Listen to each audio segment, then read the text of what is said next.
ચોમાસું ખેડૂત ભાઈઓ રાહ જોવી સ્વાભાવિક છે, પરંતુ મૃગશીર નક્ષત્રમાં જે વરસાદ થાય ત્યાંનું પાણી સારું ગણાતું નથી અને હજુ બહુ મોડું થયું નથી. કારણ કે 21મીની રાત્રે એટલે અડધી રાત્રિ પછી ચોમાસું બેસે છે, એટલે 22 જૂને આદ્રા નક્ષત્ર આવે છે અને આદ્રા નક્ષત્રમાં વાવણી કરવી સારી રહે. એટલે હજુ ચોમાસું મોડું થયું નથી. 20મી જૂનથી જ ચોમાસું વધુ સક્રિય થશે અને લગભગ 28 જૂન સુધીમાં તો ગુજરાતમાં સારો વરસાદ આવવાની શક્યતા રહેશે, જેમાં આહવા ગામના વલસાડ ભાગમાં ભારે વરસાદ થશે, કેટલાક ભાગમાં અતિ ભારે વરસાદ થવાની શક્યતા રહેશે. તારીખ 17થી 20માં એક લો પ્રેશર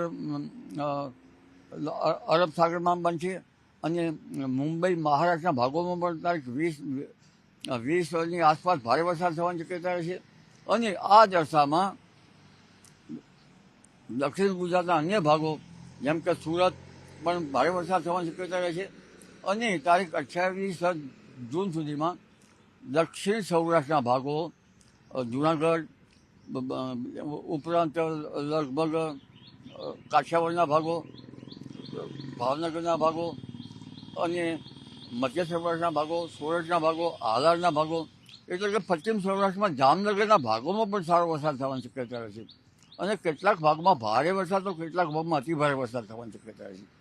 ખાસ કરીને દક્ષિણ સૌરાષ્ટ્રના ભાગો જે છે, જુનાગઢ અને કેટલાક ભાગો અમરેલીના, આ ભાગોમાં ક્યારેક અતિ ભારે વરસાદ પણ થઈ શકે છે. અને મધ્ય ગુજરાતના ભાગોમાં પણ કેટલાક ભાગોમાં ભારે 3 ઇંચ કે તેથી વધુ વરસાદ થવાની શક્યતા રહેશે. ઉત્તર ગુજરાતના ભાગોમાં પણ 2 ઇંચ કે તેથી વધુ વરસાદ થવાની શક્યતા રહેશે અને કચ્છના ભાગોમાં પણ વરસાદ થશે. પણ વિભુ ઉલ્લેખનીય છે કે આ વરસાદથી જળ સંકટ છે. સૌરાષ્ટ્રના ભાગોમાં પણ જળ સંકટ રહેશે. એ જળ સંકટ જે એ પ્રશ્ન ઘણા ભાગે ઉકેલાઈ જશે, કારણ કે હમણાં બંધોમાં પાણી લગભગ તળિયા ઝાટક છે. એટલે આ વરસાદથી કંઈક અંશે જળ સંકટ સૌરાષ્ટ્રના ભાગોમાં તો ઉકેલાશે, પરંતુ મધ્ય ગુજરાતના ભાગોમાં પણ કંઈક અંશે થોડું જળ સંકટ 20થી 28 સુધીમાં સારો વરસાદ આવી જશે, પરંતુ ખેડૂતોએ વાવણીની રાહ જોઈ રહ્યા છે, તો વાવણી વિલંબમાં થશે કે સમયસર જ થઈ જશે? આદ્રા નક્ષત્રમાં જ વાવણી થાય તેવું યોગ્ય કહેવાય. એટલે વાવણી જે છે, આદ્રા નક્ષત્રમાં વરસાદ આવે અને વરાપ આપે તો વાવણી કરાય, તો વાવણી મોડી પડી ન કહેવાય. જી વિભુ. તો અત્યારે જે સમગ્ર ગુજરાતમાં સારો વરસાદ એવું કહી શકાય કે જૂન એન્ડ સુધીમાં થઈ જશે? જૂન એન્ડ સુધીમાં સચરાચર નિરંતર ચોમાસું લગભગ ગુજરાતના બધા ભાગોમાં થઈ જવાની શક્યતા છે, મહદ ભાગોમાં. પરંતુ હાલમાં પણ કેટલાક ભાગમાં વરસાદ થશે. હાલમાં પવનની ગતિ વધારે રહેશે અને ગાજવીજ વધારે રહેશે. પ્રક્રિયા તો તારીખ 17-20થી શરૂ થઈ ગઈ ચોમાસું આગળ વધવાની. પણ આ વખતે ચોમાસું જે છે એ લગભગ બંગાળના ઉપસાગરની શાખા હમણાં જ લગભગ મધ્યપ્રદેશ સુધી પહોંચી જશે.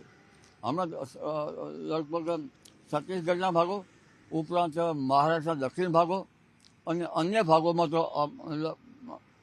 હમણાં ઘણા બહુ 1-2 દિવસમાં પહોંચી જશે.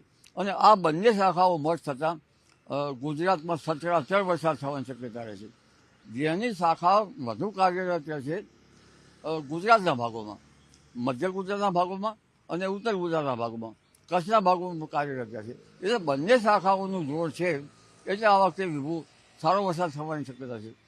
સારો વરસાદ બલકે કેટલાક ભાગમાં ભારે અને કેટલાક ભાગમાં અતિ ભારે વરસાદ થવાની શક્યતા રહેશે, જેથી બંધોમાં પાણીની આવક આવશે અને કંઈક છે પાણીનો જે પ્રોબ્લેમ છે એ દૂર થતો જણાશે. પણ કાકા, જે રીતે અત્યારે ચોમાસું સ્થિર થઈ ગયું હતું, તો એમનું કારણ શું? કારણ કે આટલું ચોમાસું અટવાઈ ગયું છે. એવું બનતું હોય છે કે ગુજરાતમાં ચોમાસું બેસી ગયા બાદ ધીમે ધીમે પણ આગળ વધતું હોય છે, પરંતુ છેલ્લા 10 તારીખે ચોમાસું બેસી ગયા બાદ ત્યાં સ્થિર છે. જે વિનગશ આવવી જોઈએ દક્ષિણ ગોળાર્ધમાં થઈને, માડાગાસ્કર ટાપુઓમાં થઈને, પૂર્વ આફ્રિકામાં થઈને અને કેટલોક ભાગ જે છે વિષુવવૃત્તમાં ઓળંગીને શ્રીલંકાના ભાગમાં થઈને કેરળ કાંઠે આવવું જોઈએ. આ વિનગશ જે છે એ નબળી હતી. દક્ષિણ પશ્ચિમ જે અરબ સાગરનો ભાગ છે એ પોષક નહોતો અને ટ્રેડ વિન્ડ તો આવતા જ નથી, કારણ કે પૂર્વ પેસિફિક મહાસાગરમાં તટસ્થ સ્થિતિ છે. નહીં અલ નીનો કે નહીં લા નીનો.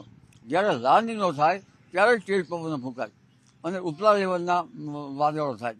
પરંતુ હવે ઉપલા લેવલના જે વાદળો જે છે એ સતર્કના છે અને એ પ્રેશર જે છે અરબ સાગરમાં લગભગ 1008 કેટલાક ભાગમાં 1010 અને ગુજરાતમાં લગભગ 1001, મધ્ય ગુજરાતમાં 1002, એટલે 1001થી 1002 કે 3 સુધીનું જો મિલીબારનું પ્રેશર હોય તો ગુજરાતમાં સારો વરસાદ આવે અને રાજસ્થાનના ભાગમાં 998 જેવું પ્રેશર રહેશે. એટલે આ પ્રેશરની ગતિવિધિ યોગ્ય રહેશે જે છે પુશ કરવામાં, ચોમાસું પુશ કરવામાં સહાયકારી થશે. એટલે આ વિન્ડ ગસ્ટના કારણે ચોમાસું સક્રિય થશે અને 20થી 28 કે જૂન માસના અંત સુધીમાં સચરાચર સારું ચોમાસું જવાની શક્યતા રહેશે અને બંને શાખાઓ કાર્યરત રહેશે.